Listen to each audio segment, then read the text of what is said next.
وہ قاصد بڑا ہی تیز رفتار تھا جس نے سلطان ایوبی کا پیغام اگلی رات کے آخری پہر تک بغداد نور الدین زنگی تک پہنچا دیا۔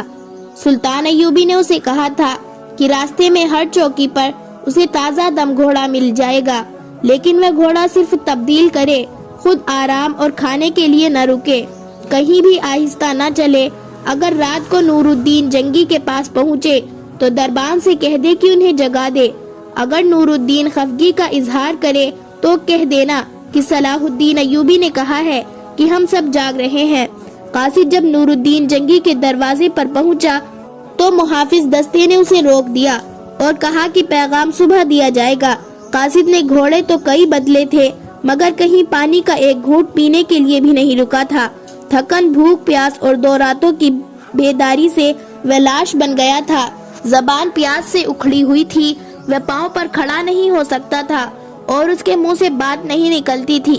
اس نے اشاروں میں بتایا کہ پیغام بہت ضروری ہے۔ نور الدین جنگی نے بھی سلطان ایوبی کی طرح اپنے خصوصی عملے دربان اور اپنے باڈی گارڈز کے کمانڈر کو کہہ رکھا تھا کہ کوئی ضروری بات یا پیغام ہو تو اس کی نیند اور آرام کی پرواہ نہ کیا جائے۔ قاصد کی حالت دیکھ کر باڈی گارڈ کمانڈر نے اندر جا کر نور الدین زنگی کی خوابگاہ کا دروازہ کھٹکھٹایا۔ وہ باہر آ گیا اور پیغام اور قاصد کو ملاقات کے کمرے میں لے گیا۔ قاصد کمرے میں داخل ہوتے ہی گر پڑا۔ جنگی نے اپنے ملازموں کو بلایا اور قاصد کی دیکھ بھال کرنے کو کہا۔ اس نے پیغام پڑھنا شروع کیا۔ سلطان ایوبی نے لکھا تھا، آپ پر اللہ کی رحمت ہو، میرا پیغام آپ کو خوش نہیں کرے گا۔ آپ کے لیے خوشی اور اطمینان کی بات صرف یہ ہے کہ میں نے حوصلہ نہیں چھوڑا، آپ کے ساتھ کیا ہوا عہد پورا کر رہا ہوں۔ آپ میرے پاس تشریف لائیں گے تو تمام حالات سناؤں گا۔ میں نے کرک کو محاصرے میں لے رکھا ہے، ابھی کامیابی نہیں ہوئی ہے۔ اتنی کامیابی حاصل کر چکا ہوں کہ صلیبیوں کی ایک فوج نے شاہ رحمان کی سرکردگی میں باہر سے مجھ پر حملہ کیا تھا۔ میں نے محفوظہ سے اسے گھیرے میں لے لیا ہے۔ اب تک اس کی آدھی فوج ختم کر چکا ہوں۔ بھوکے صلیبی اپنے ان اونٹوں اور گھوڑوں کو کھا رہے ہیں جو انہیں اتنی دور سے یہاں لائے تھے۔ اس کوشش میں ہوں کہ رحمان کو زندہ پکڑ لوں، مگر کرک کا محاصرہ لمبا ہوتا جا رہا ہے۔ صلیبیوں کا دماغ اور طریقہ جنگ پہلے سے بہتر ہے۔ میں محاصرے کو کامیاب کرنے کے طریقے سوچ رہا تھا اور مجھے امید تھی کہ میرے جانباز مجاہد قلعہ توڑ لیں گے۔ وہ جس جذبے سے لڑ رہے ہیں وہ آپ کو حیران کر دے گا، مگر سوڈان میں میرا بھائی تقی الدین ناکام ہو گیا ہے۔ غلطی کی، اس نے اجنبی صحرا میں جا کر فوج کو پھیلا دیا ہے۔ وہ مدد مانگ رہا ہے۔ میں نے اسے محاذ سمیٹنے اور واپس آنے کو کہہ دیا ہے۔ مصر سے آئی ہوئی خبر اچھی نہیں۔ غداروں اور ایمان فروشوں نے دشمن کا اعلی کار بن کر مصر میں بغاوت اور صلیبی یلغار کے لیے راستہ صاف کر دیا ہے۔ علی بن سفیان کو آپ اچھی طرح جانتے ہیں، وہ خود میرے پاس آیا ہے۔ میں اس کے مشورے کو نظر انداز نہیں کر سکتا کہ میں مصر چلا جاؤں۔ محترم، میں کرک کا محاصرہ اٹھا نہیں سکتا، ورنہ صلیبی کہیں گے کہ صلاح الدین ایوبی پستہ بھی ہو سکتا ہے۔ دشمن کی گردن میرے ہاتھ میں ہے، آئے اور یہ گردن آپ اپنے ہاتھ میں پکڑ لے۔ اپنی فوج ساتھ لائے، میں اپنی فوج مصر لے جاؤں گا، ورنہ مصر بغاوت کا شکار ہو جائے گا۔ امید ہے کہ آپ میرے دوسرے پیغام کا انتظار نہیں کریں گے۔ نور الدین جنگی نے ایک لمحہ بھی انتظار نہ کیا، شب خوابی کے لباس میں ہی مصروف کار ہو گیا۔ فوجی حکام کو بلا لیا، انہیں احکام دیے اور دن ابھی آدھا بھی نہیں گزرا تھا کہ اس کی فوج کرک کی سمت کو کوچ کر چکی تھی۔ مرد مجاہد تھا جس کا نام سن کر صلیبی بدک جاتے تھے۔ اس کے سینے میں ایمان کی شمع روشن تھی، وہ فن حرب و جرب کا ماہر تھا۔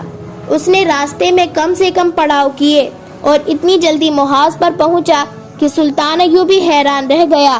اگر قاصد پہلے سے اسے اطلاع نہ دے دیتا کہ جنگی اپنی فوج کے ساتھ آ رہا ہے تو دور سے گرد کے بادل دیکھ کر سلطان ایوبی سمجھتا کہ صلیبیوں کی فوج آ رہی ہے۔ سلطان ایوبی گھوڑا سرپٹ بھاگاتا استقبال کے لیے گیا۔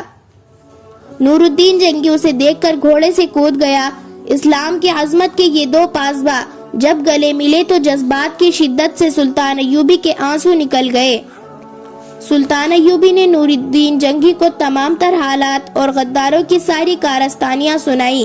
جنگی نے کہا، صلاح الدین ایوب، تمہاری عمر ابھی اتنی نہیں گزری کہ چند ایک حقائق کو قبول کر سکو۔ یہ اسلام کی بدنصیبی ہے کہ غدار ہماری قوم کا لازمی حصہ بن گئے ہیں اور قوم ان سے کبھی پاک نہیں ہوگی۔ مجھے صاف نظر آ رہا ہے کہ ایک وقت آئے گا جب غدار قوم پر باقاعدہ حکومت کریں گے، دشمن کے خلاف باتیں کریں گے، بلند دعوے کریں گے، دشمن کو کچل دینے کے نعرے لگائیں گے، مگر قوم جان نہیں سکے گی کہ ان کے حکمراں دراصل اس کے اور اس کے دین کے دشمن کے ساتھ درپردہ دوستی کر چکیں گے۔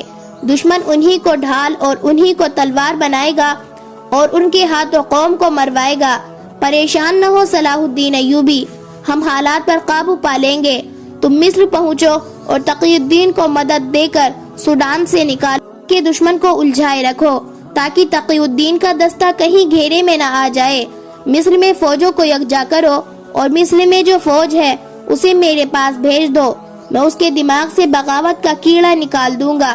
شام کے بعد نور الدین جنگی نے اپنی فوج کو کرگ کے محاصرے پر لگا دیا اور سلطان ایوبی کی فوج پیچھے ہٹ آئی۔ اسے فوراً قاہرہ کے لیے کوچ کا حکم دے دیا گیا۔ کچھ غلطی وہاں ہو گئی جہاں سلطان ایوبی نے ریمانڈ کی فوج کو گھیرے میں لے رکھا تھا۔ جنگی نے جب وہاں اپنے دستے اس ہدایت کے ساتھ بھیجے کہ سلطان ایوبی کی بدلی کرنی ہے تو احکام اور ہدایت پر کسی غلط فہمی کے بنا پر عمل نہ ہو سکا۔ ریمانڈ نے اتفاق سے اس سمت حملہ کیا جہاں اسے توقع تھی کہ مسلمانوں کا دستہ کمزور ہے۔ اس نے وہاں کسی کو بھی حملہ روکنے کے لیے تیار نہ پایا۔ وہ اس طرف سے نکل گیا اور کچھ فوج بھی نکل گئی۔ صلیبیوں کی بچی کھچی فوج پھنسی رہ گئی، جسے اگلے روز پتا چلا کہ ان کا حکمراں کمانڈر بھاگ گیا ہے، تو اس نے بھی اندھا دھند بھاگنے کی کوشش کی۔ صلیبی اپنی جان بچانے کے لیے لڑے، کچھ مارے گئے اور بعض پکڑے گئے۔ نقصان یہ ہوا کہ ریمانڈ نکل گیا، فائدہ یہ ہوا کہ گھیرا کامیاب رہا اور نور الدین جنگی کی فوج کا یہ حصہ کرگ کے محاصرے کو کامیاب کرنے کے لیے فارغ ہو گیا۔ سلطان ایوبی جب قاہرہ کو روانہ ہونے لگا تو حرارت بھری نظروں سے کرگ کو دیکھا۔ اس نے جنگی سے کہا، تاریخ یہ تو نہیں کہے گی کہ صلاح الدین ایوبی پسپا ہو گیا تھا، میں نے محاصرہ اٹھایا تو نہیں۔ الدین ایوبی، نور الدین جنگی نے اس کا گال تھپکا کر کہا، تم نے شکست نہیں کھائی، تم جذباتی ہو گئے ہو، جنگ جذبات سے نہیں لڑی جاتی۔ سلطان ایوبی نے کرگ کو دیکھتے ہوئے کہا، میں آؤں گا میرے فلسطین، میں آؤں گا۔ اس نے گھوڑے کو ایڑ لگا دی، پھر پیچھے مڑ کر نہیں دیکھا۔ نور الدین جنگی اسے دیکھتا رہا، اپنے گھوڑے سمیت دور جا کر گرد میں چھپ گیا۔ تو جنگی نے اپنے ایک نائبین سے کہا، اسلام کو ہر دور میں ایک صلاح الدین ایوبی کی ضرورت ہوگی۔ یہ واقعہ 1173 559 ہجری کے وسط کا ہے۔ مصر کے دیہات اس کی راہ دیکھ رہے تھے، ہر کسی کی زبان پر یہ الفاظ تھے، وہ آسمان سے آیا ہے، خدا کا دین لایا ہے، دل کی بات بتاتا اور آنے والے وقت کے اندھیروں کو روشن کر کے دکھا دیتا ہے، میرے ہو کو اٹھا دیتا ہے۔ وہ کون تھا؟ جنہوں نے اسے دیکھا تھا وہ اس کی کرامت سے اس قدر مسحور ہو گئے تھے کہ یہ جاننے کی ضرورت ہی نہیں محسوس کرتے تھے کہ وہ کون ہے۔ وہ تسلیم کر لیتے تھے کہ وہ آسمان سے آیا ہے، خدا کا دین لایا ہے، اور جو لوگ اس کی راہ دیکھ رہے تھے وہ اس سوال سے بے نیاز تھے کہ وہ کون ہے۔ قافلے گزرتے تھے تو اسی کی کرامات سناتے تھے، کوئی اکیلا دھکیلا مسافر کسی گاؤں میں جاتا تھا تو اسی کے معجزوں کا ذکر کرتا تھا۔ بعض لوگ اسے نبی اور پیغمبر بھی کہتے تھے، اور کچھ ایسے بھی تھے جو اسے بارش کا دیوتا مانتے تھے اور اس کی خوشنودی کے لیے انسانی جان قربانی دینے کے لیے بھی تیار رہتے تھے۔ کوئی بھی یہ جاننے کی کوشش نہیں کرتا تھا کہ اس کا مذہب کیا ہے اور وہ کیسا عقیدہ ساتھ لایا ہے۔ لوگ ابھی پسماندگی کے دور میں تھے، علم سے بے بہرا تھے اور قدرت کے سمت کا شکار رہتے تھے۔ انہیں وہاں امید بندھی تھی کہ ان کے مسائل کا حل موجود ہے، وہاں جو سجدہ کرتے تھے ان کی اکثریت مسلمان تھی۔ اسلام کی روشنی وہاں تک پوری آب و تاب سے پہنچتی تھی۔ مسلمانوں نے مسجدیں بھی بنا رکھی تھی، رب کعبہ کے حضور 5 سجدے بھی کرتے تھے۔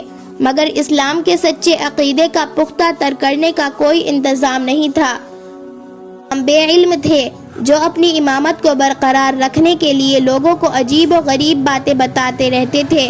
قرآن کو انہوں نے نعوذ باللہ کالے علم کی ایک کتاب بنا ڈالا تھا اور ایسا تاثر پیدا کر رکھا تھا کہ قرآن کو صرف امام سمجھ سکتا ہے۔ چنانچہ یہ مسلمان قرآن کو ہاتھ لگانے سے بھی ڈرتے تھے۔ ان اماموں نے لوگوں کے دلوں میں غیب کا ایک لفظ بٹھا دیا تھا اور انہیں باور کرا دیا تھا کہ جو کچھ بھی ہے وہ غیب میں ہے اور غیب میں جھانکنے کی قدرت صرف امام کو حاصل ہے۔ اماموں نے انسان کو ایک کمزور چیز بنا دیا تھا۔ اس مقصد سے وسوسے اور تہمت پیدا ہوئے۔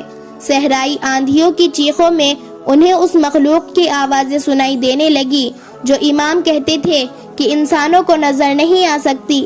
بیماریاں جنات اور شرشرار بن گئی۔ امام معالج اور عامل بن گئے جنہوں نے دعویٰ کیا کہ قبضے میں ہے۔ انسان غیب اور غیب کی سزا سے اتنے خوفزدہ رہنے لگے کہ ان کے دلوں میں اسلام کا عقیدہ کمزور پڑ گیا اور وہ ہر اس آواز پر لبیک کہنے لگے جو انہیں غیب کی مخلوق اور غیب کی سزا سے بچانے کا یقین دلاتی تھی۔ یہی وجہ تھی کہ لوگ بےتابی سے اس کی راہ دیکھ رہے تھے جو آسمان سے آیا اور مرے ہوئوں کو اٹھا دیتا ہے۔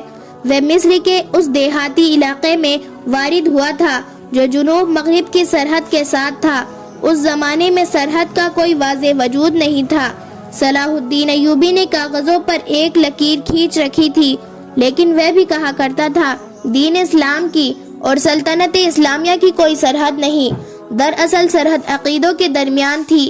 جہاں تک اسلام کی گرفت تھی وہ اسلامی سلطنت تھی اور جہاں سے غیر اسلامی نظریات شروع ہوتے تھے وہ علاقۂ غیر کہلاتا تھا۔ مصر کے جس آخری گاؤں میں مسلمانوں کی غالب اکثریت تھی وہ عمارت مصر کی آخری اور سرحدی گاؤں سمجھا جاتا تھا۔ اسی باعث صلیبی ملت اسلامیہ کے نظریات پر حملہ کرتے اور اسلامی عقیدوں کو کمزور کر کے وہاں اپنے عقائد کا غلبہ پیدا کرتے تھے۔ اس سے ثابت ہوتا ہے کہ اس وقت سرحدوں کی حیثیت جغرافیائی کم اور نظریاتی زیادہ تھی۔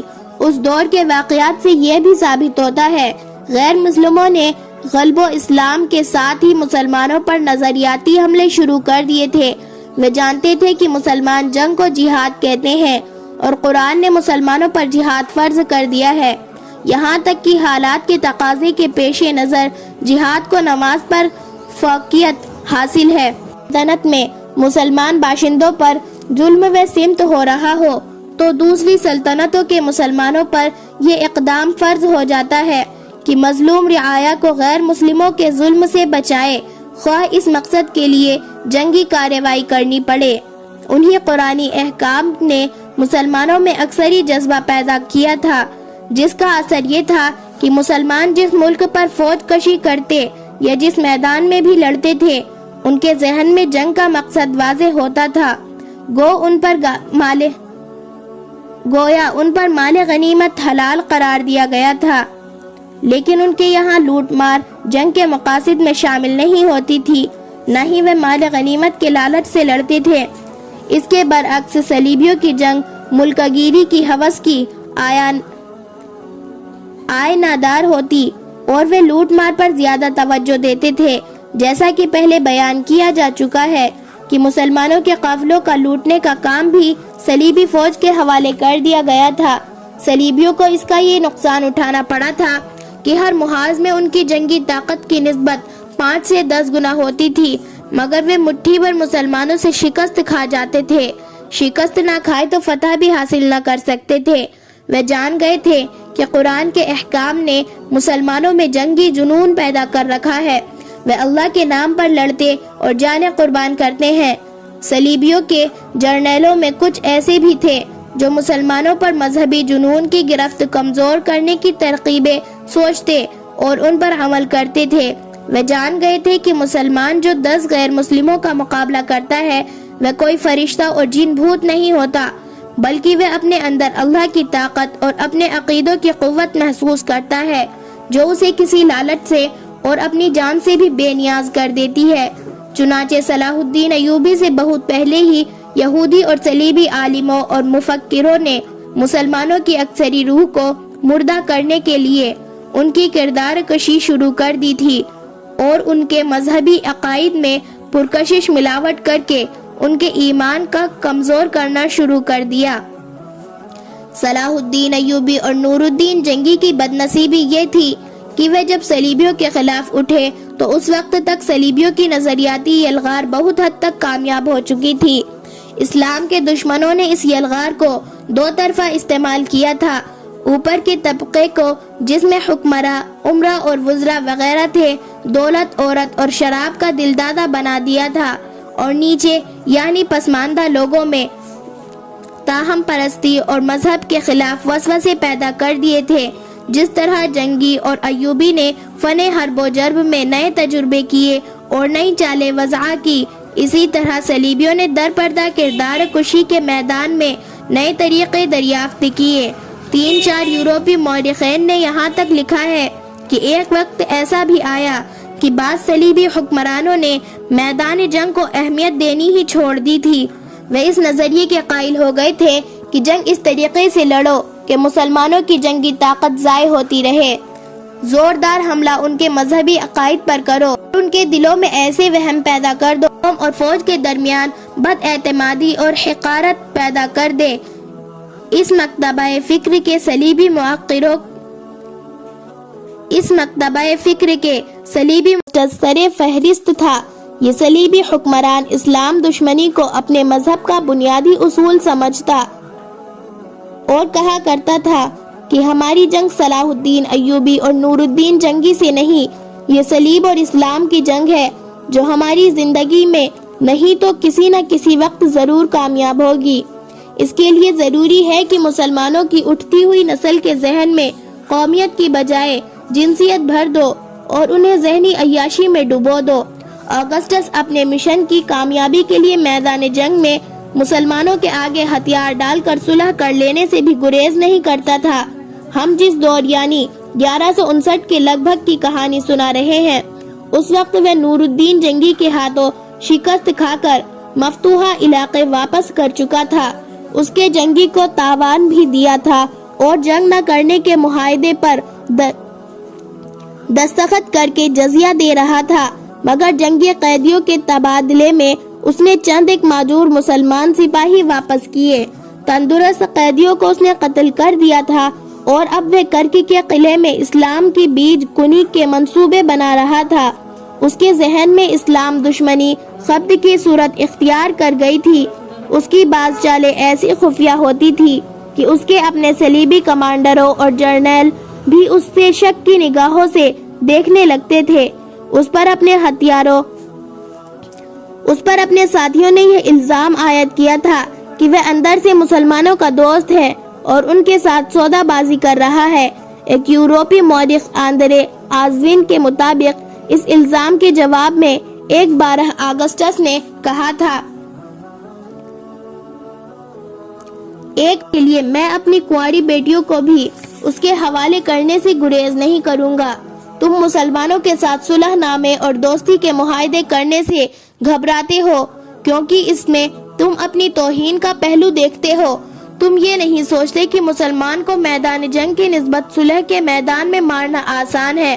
ضرورت پڑے تو اس کے آگے ہتھیار ڈال کر صلح نامہ کرو، معاہدے کرو اور گھر آ کر معاہدے اور صلح نامے کو الٹ عمل کرو۔ کیا میں ایسا نہیں کر رہا؟ کیا تم نہیں جانتے کہ میرے خون کے رشتے کی 2 لڑکیاں دمشق کے ایک شیخ کے حرم میں ہیں؟ کیا اس شیخ سے تم لڑے بغیر بہت سارا علاقہ لے نہیں چکے ہو؟ کیا اس نے دوستی کا حق ادا نہیں کیا ہے؟ وہ مجھے اپنا دوست سمجھتا ہے اور میں اس کا جانی دشمن ہوں۔ میں ہر ایک غیر مسلم سے کہوں گا کہ مسلمانوں کے ساتھ معاہدے کرو اور انہیں دھوکہ دے کر مارو۔ یہ تھی وہ صلیبی ذہنیت جو ایک کامیاب سازش کے تحت سلطنت اسلامیہ کی جڑوں کو دیمک کی طرح کھا رہی تھی۔ اسی سازش کا یہ نتیجہ تھا کہ مصر میں بغاوت کی چنگاری شعلہ بننے لگی تھی، جسے سرد کرنے کے لیے سلطان صلاح الدین ایوبی کو کرک کا محاصرہ اس حالت میں اٹھانا پڑا جب وہ صلیبیوں کی ایک سوار فوج کو قلعے سے باہر شکست دے چکا تھا، اسے محاصرہ نور الدین جنگی کے حوالے کر کے اپنی فوج سمیت قاہرہ جانا پڑا۔ وہ دل برداشتہ تو نہیں تھا، لیکن دل پر ایسا بوجھ تھا جو اس کے چہرے پر صاف نظر آ رہا تھا۔ اس کی فوج کے سپاہی خیال میں مطمئن تھے کہ انہیں آرام کے لیے قاہرہ لے جایا جا رہا ہے، لیکن دستوں کے وہ کمانڈر جو سلطان ایوبی کے عزم اور لڑنے کے تقریروں کو سمجھتے تھے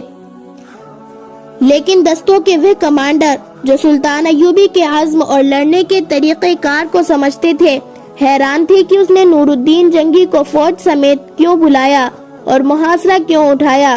وہ تو فتح یا شکست تک لڑنے کا قائل تھا۔ اسے ہیڈ کوارٹر کے 2-3 سالاروں کے سوا کسی کو علم نہیں تھا کہ مصر کے حالات بہت خراب ہو گئے ہیں اور سوڈان میں تقی الدین کا حملہ ناکام ہو گیا ہے اور اسے خیریت سے پیچھے ہٹانا ہے۔ سلطان ایوبی کے ساتھ علی بن سفیان بھی تھا، وہی مصر کے اندرونی حالات کی رپورٹ کے لیے آیا تھا۔ سلطان ایوبی نے کرک سے کوچ کے حکم کے ساتھ یہ حکم بھی دیا تھا کہ راستے میں بہت کم پڑاؤ کیے جائیں گے اور کوچ بہت تیزی ہوگی۔ اس حکم سے سب کو شک ہوا تھا کہ سب کچھ گڑبڑ ہے۔ سفر کی پہلی شام آئی، فوج رات بھر کے لیے رک گئی۔ سلطان ایوبی کا خیمہ نصب ہو گیا تو اس نے اپنے اعلیٰ کمانڈروں اور اپنی مرکزی کمان کے عہدیداروں کو بلایا۔ اس نے کہا، آپ میں زیادہ تعداد ان کی ہے جنہیں معلوم نہیں کہ میں نے محاصرہ کیوں اٹھایا ہے اور میں فوج کو قاہرہ کیوں لے جا رہا ہوں۔ بے شک محاصرہ ٹوٹا نہیں، آپ میں کوئی بھی پسپا نہیں ہوا، لیکن میں اسے اگر شکست نہیں تو پسپائی ضرور کہوں گا۔ میرے رفیقوں، ہم پسپا ہو رہے ہیں اور آپ یہ سن کر حیران ہوں گے کہ آپ کو پسپا کرنے والے آپ کے اپنے بھائی ہیں، اپنے رفیق ہیں۔ وہ صلیبیوں کے رفیق بن چکے ہیں اور انہوں نے بغاوت کا منصوبہ بنا لیا ہے۔ اگر علی بن سفیان اس کے نائب اور غیاث بلبیس چوکس نہ ہوتے تو آج آپ مصر نہ جا سکتے تھے، وہاں صلیبیوں اور سوڈانیوں کی حکمرانی ہوتی۔ ارسلان جیسا حاکم صلیبیوں کا اعلیٰ کار نکلا، وہ الادریس کے 2 جوان بیٹے مروا کر خودکشی کر چکا ہے۔ اگر ارسلان غدار تھا تو آپ اور کس پر بھروسہ؟ سلطان ایوبی کی ان باتوں کے بعد حاضرین پر کیا حالت گزری اور سلطان ایوبی نے ان کے جذبے کو کیا کہہ کر مزید ابھارا، یہ سب ہم آپ کو بتائیں گے اپنے اگلے ایپیسوڈ میں۔ ہماری اس سیریز کے حوالے سے اپنی رائے کمنٹ باکس میں ضرور دیجیے گا۔ تب تک کے لیے اللہ حافظ۔